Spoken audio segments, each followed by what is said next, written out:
So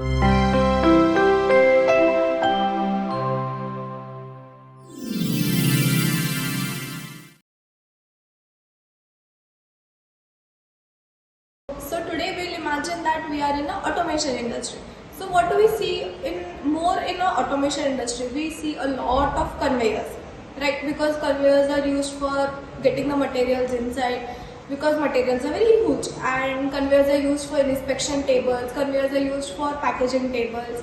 A lot of conveyors will be used. So today we'll understand about how a conveyor module will work. So this is a static example of how a conveyor module will work. So we will demonstrate on this.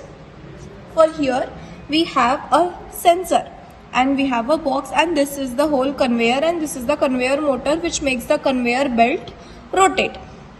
Imagine a person standing here and he has kept a box over here. So if there is no sensor, the box will just come on the conveyor and it will fall off. So it needs something for this motor to stop. So what we are going to use here, we have three inputs, that is start, stop and endpoint sensor. It is this sensor, we have this sensor, okay, and the conveyor motor is our output.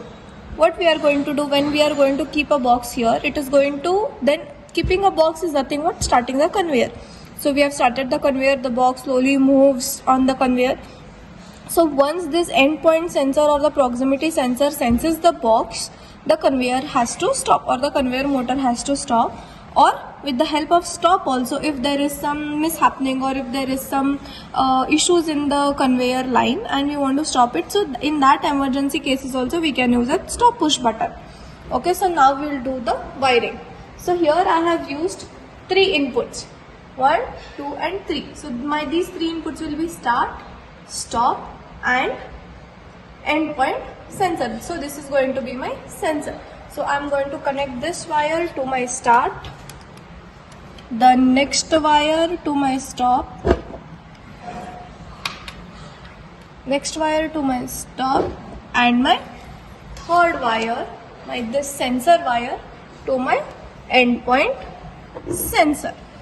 Now I have to I have to give 24 volts of DC supply to my static module. So I am going to take my 24 volts DC supply from here.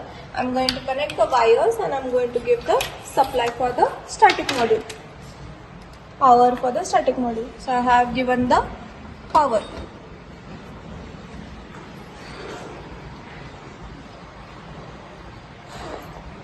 Here we have Q1.5 I have used as my output.